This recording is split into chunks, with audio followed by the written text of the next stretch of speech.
Welcome to the Box Score Sports Podcast.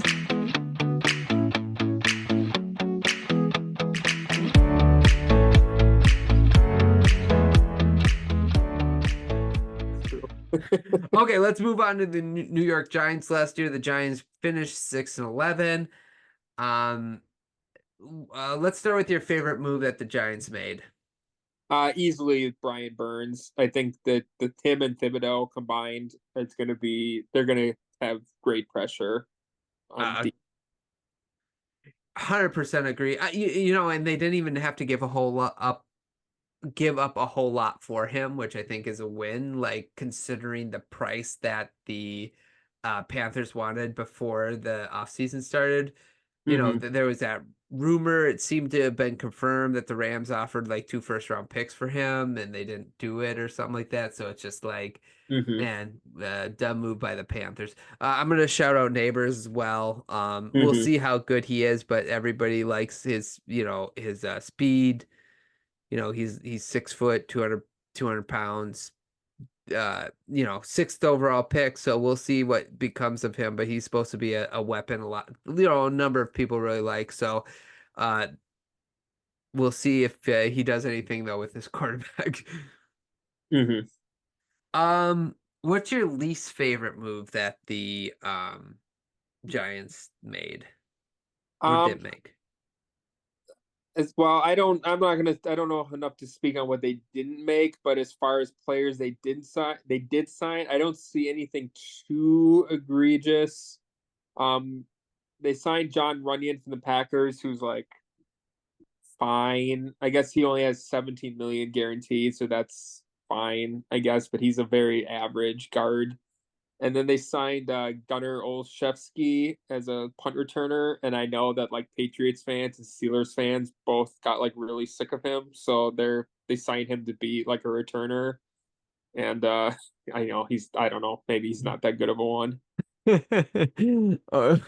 Yeah, they didn't do a whole lot of bad or good things. I would say ultimately they really don't have a backup plan for Daniel Jones. I think again, so my least favorite move is just like we're doing this again. Wait, he's still in the quarterback room. Yeah, Tommy DeVito's in the correct room. Yeah. But anyway, I don't know. I'm a little nervous for Brian Daboll because I really like him as a head coach. But if this season doesn't go well, do you think they get rid of him if it doesn't go well? Should they? No. Will they? Very possibly, yeah. Yeah, that's what I think too. Yeah, so that's kind of my least favorite thing is like, good for you, got Drew Lock, but we know, like, come on. Like he got cursed by like way overperforming with Daniel Jones for one season and doing such a good coaching job that it made them re-sign Daniel Jones, and then it's gonna like make them all lose their jobs, which is like, that's quite a catch-22. Yeah, correct. That's funny. Yeah, no, that's a good point. Good point. Biggest green flag for the Giants? They have a good enough defense with the aforementioned players that they can hang in games, and Malik Neighbors is, the wide receiver classes have generally been like really, really good for several years now. So if he's, the 6th pick, he should be like a Pro Bowl wide receiver like right away. So if he plays like that and somehow Jones is able to get him the ball and not commit lots of turnovers, like that'll open up their offense big time. But that's like absolute best case scenario. Yeah, I'm with you on the defensive side. And I think Brian Daboll being their head coach is a green flag too, because he'll probably get the most he can out of Daniel Jones. Now, what is that? I'm not sure. We'll have to wait and see. But D-line and Brian Daboll is my green flags. Biggest red flag? Daniel Jones having a fumble and an interception in every game. Yeah. I'm sure we all saw the pick 6 from the end zone in the Texans preseason game, which like that just shouldn't happen if you're a 5th or 6th year quarterback, whatever he is. I know it's preseason, but like these No, are habits that should be drilled out of you by this point. Yeah, you're right. You're 100% right. And that's my biggest red flag. It's really Jones or bust, right? Like if Jones it plays average, the team's going to be fine. If he plays below average or bad, the team's not going to be fine. And like you said, it could end up costing the coaching staff their jobs, and then the Giants are kind of in a big reset again. Unless if like ownership is just super smart and they like get a high draft pick and they're like, okay, go pick your quarterback you want, table, and then that could be good for them.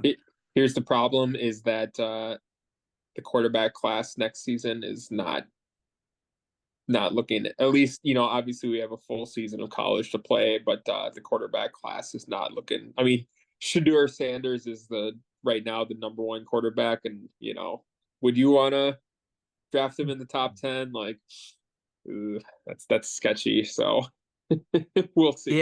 Yeah, we'll see. Yeah, that's true. Watch, they'll get like a top 3 pick in this draft. Yeah. Fantasy go-to. The only really pick is Neighbors. Would you take a flyer on Singletary? Because if they go heavy run, he'll get the majority of the carries. He's a decent flex option depending on the matchup. Like, he's not bad, and he'll catch the ball a little bit too. Right now, I know they drafted Tyrone Tracy as the backup, and he's been injured. So they don't really have a number 2 running back right now. So unless he gets up to speed, there is some worry that Singletary is going to be overburdened and wear down. But that's thinking long term. Yeah. That's we'll wait and see. Maybe they have him as questionable right now. So the Tyrone Tracy. So it might be like a 2-week thing where he might come back in 2 weeks and it's not a problem. Predictions. What are you predicting the Giants this year? I have them at 4-13. Okay. Because that's how down I am on the quarterbacks. Yeah, they somehow won 6 games last year. Yeah. I do have them at 5-12. So I think me and you have the Commanders and the Giants switched. Yeah. Okay. I have the Giants winning week 1 at home against the Vikings, beating the Commanders at home, beating the Buccaneers at home, and beating the Saints at home. Okay. Okay.